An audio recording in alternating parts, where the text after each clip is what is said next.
lads, so the banner that a lot of us have been waiting for is releasing tomorrow. You might have not realized that. It is coming out a day earlier than usually. Not exactly sure why. Tomorrow we're just getting the banner and all the other events will start a day after. It's very weird how they are doing it, but for those like me that have been desperate to summon and try and get their hands on these free amazing looking characters, the wait is not too long to go. In less than 12 hours time, these free characters will be out. With that said though, as always, we are here to ask the question, are these characters worth summoning on, and what do you need to know before you decide to summon on this banner? And of course, the simple answer is yes, this banner is worth summoning on. I mean, it features the 3 best characters in the game in their respective categories. You have 2 really broken but looks to be super fun to play characters in the form of Ichigo and Yhwach, and then Orihime is looking to be the best Brave Battle character in the game. Alongside that, the banner fillers also for the first time ever feature round 15 and also 16 1,000 Year Blood War. And it's also, for the first time in BBS history for end of year banners, a normal step-up format. Every 5 steps you get a bunch of discounts, you get guarantees, and of course you also get a guaranteed character of your choice, aka the pity ticket,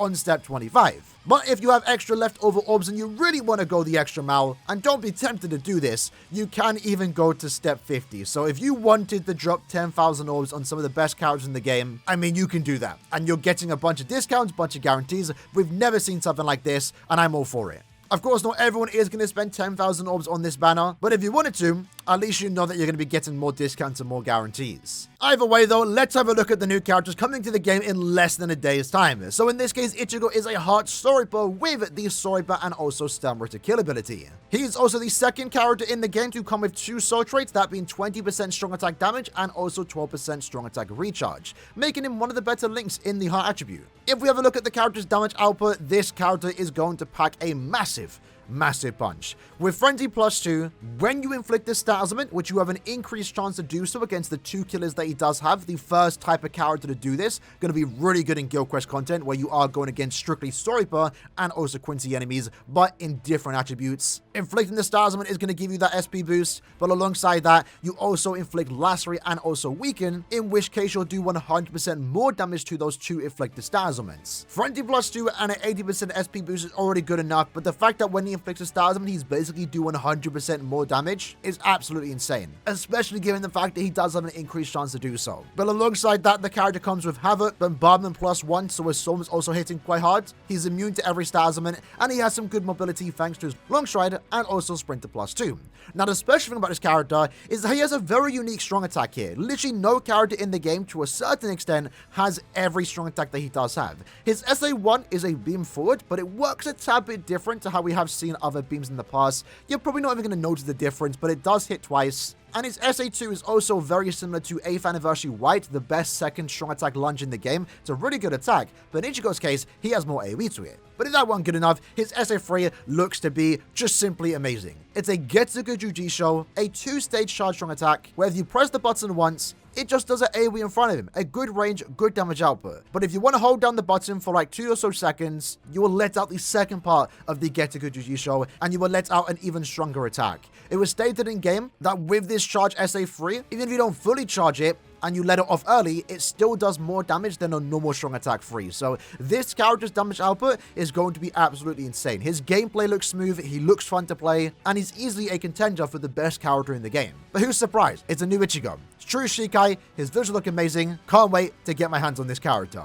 Our second character, in this case, technically our first playable Yhwach, a new Yhwach Mind No Affiliation character with the Hollow and also No Affiliation kill abilities. In his case, if we have a look at his strong attack damage output, he comes with Frenzy +2, a 40% Berserker, and when you do inflict a stat element, you get an 80% stat boost to your Spiritual Pressure stat. But that's not all, because this character is the first character in the game to come with an enemies defeated bonus, where the more kills he gets, the more skills he picks up, one of them actually being quite noteworthy. So for 20 kills, he gets 20% more melee damage. For 40 kills, he gets a 40% Berserker. For 60 kills, he gets 60% Devastation. And then for 80 kills, he gets an additional special move. That's going to be really good for Limit Breaker content, and of course, even co-op content. He's the first character in the game that can use 2 Soul Bombs, and that's really, really impressive. And his Soul Bomb is going to hit really hard, given the fact that he picks up 60% extra Devastation. He already has 60% Devastation built in, and he also does have weakened defense. But of course, that's not all. He does come with complete complete status immunity. Every time you move into another map, you're recharging your strong attacks for your entire team, assuming you are a mind character.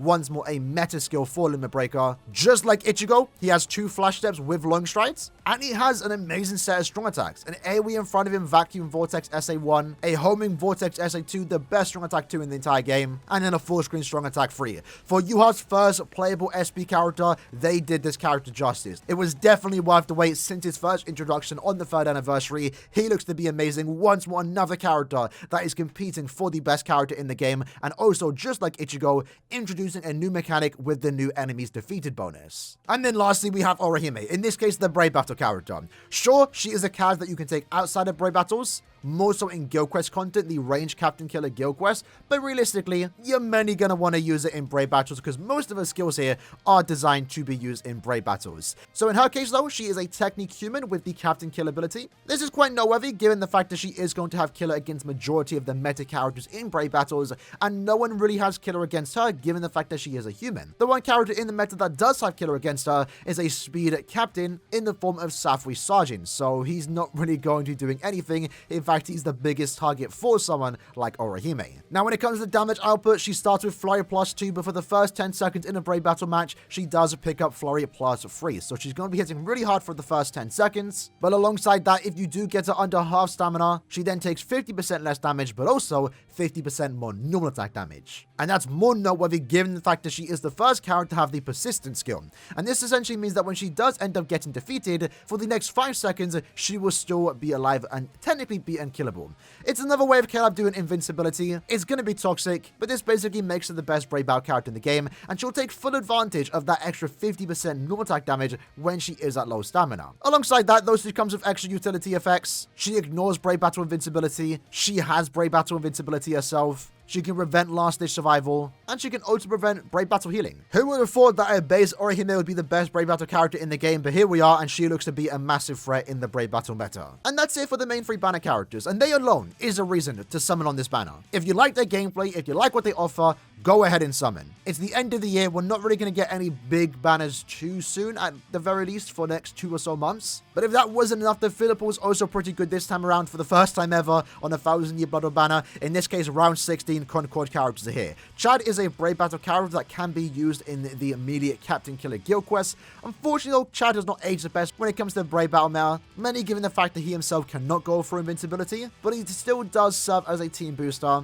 that is still good to go against captains that don't have invincibility. Uryu is going to be a Technique Super Lynx or farmer. While I don't personally like his gameplay, he is still good for the farming aspect. If you are lacking a Super Lynx or Farmer in the Technique attribute to farm speed Lynx or potions, or even Super Lynx or potions, well, this character is good to have. Also potentially usable in the Range Captain Killer Guild quest. And then we have 1000-year Blood with Ichigo, one of the better hard characters in the game. Really smooth gameplay, high damage output thanks to his Frenzy +2, and 100% more damage to enemies not affected by an ailment. And he also does pierce Iron Skin, so makes for a really good lead in Inheritance Trials, despite him not actually increasing any of the drops. The second you are in this banner, a character released for the 7th anniversary, was once the Brave Battle King and still holds up exceptionally well. While it's true the past version of Yamamoto has countered this character, you are still a great character, still countering any captains you do see in the meta, still good to even go against Prime Yamamoto, despite him being a counter to Yhwach, but also at the same time he is your team booster. Team boosters are still important in Brave Battles, especially given the fact that Orihime does have a barrier and also debuff SA2. So there are now 2 meta characters in the Brave Battle now that can use debuffs, and if you're able to get that boost off after their debuff, well then you're going to have the stat advantage. You are still a good character and still the best team booster in the Brave Battle meta, so definitely a character still worth going for and still worth using in your Brave Battle team. After that we have round 14 Rukia, really fun character, especially if you never played with her. She does have a Bankai button where she transforms and uses her Bankai. It's a really cool looking character, I'm not going to lie. Unfortunately, of course, her damage output hasn't aged the best since she did come out around 2 or so years ago. But you know what? I had some pretty good success using it in the mini Aranka guild quest. And whenever there are Aranka enemies, she's definitely worth taking out. Ryukin, I'm not gonna lie, is kind of mediocre. Nothing good to say about this character. Definitely the character you do not want to pull on this banner if you are summoning. Masaki, despite being put into a lot of banners, is still a meta character in the Range No Affiliation guild quest. Mainly due to the fact that she does provide your team with a barrier, boost, and also does have a good normal attack damage output. I've always been saying it, while it is annoying she keeps appearing in these banners, if you don't have a 5-5, you still want to pull her. Ishin, good strong attacks. Unfortunately though, damage output is nothing to write home about. Doesn't really offer much on your account. Same goes for Candice. It's cool that they included her here,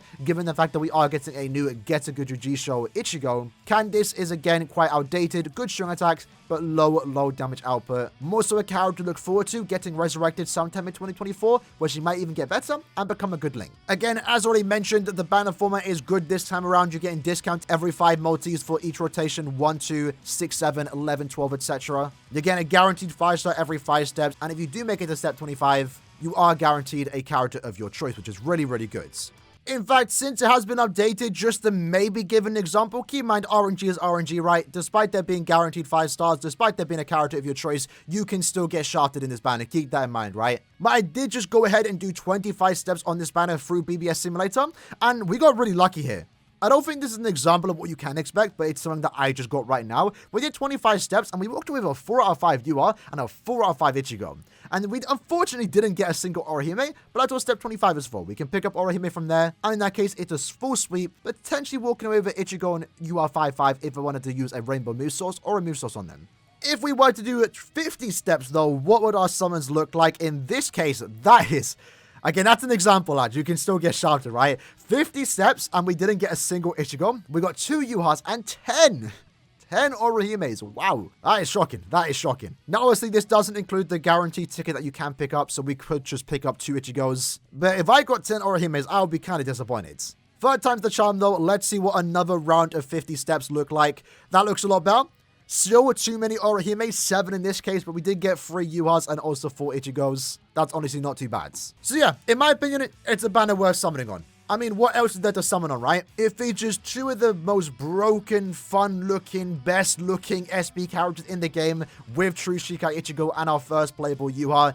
Orihime looks to be toxic in Brave Battles, but if you have her in your team, you're probably going to be having a bit of fun. And again, it's the end of the year banner. Sure, we might get a 1,000-year battle banner in the next month or 2, but they're probably not going to come anywhere close as powerful as these characters are. I think if you pull on this banner right now, you should be safe to hold out and wait for the next big banner, maybe like end of month February, end of month March. That's basically my plan. I plan to go down to 0 on this banner until I get a 5-5 Ichigo, Orihime, and Yhwach. Might do 50 steps tomorrow morning. We'll find out how the summons do go. And at that point, I don't plan to summon on anything else until basically Bankai, Ruki, and Renji, which I don't think will be out in the game for like the next 3 or so months. Anyway, lads, let me know your summon plan in the comments below. Again, for me, I plan to go to step 50, but I don't want to go to step 50. If I can stop earlier, I definitely will do so.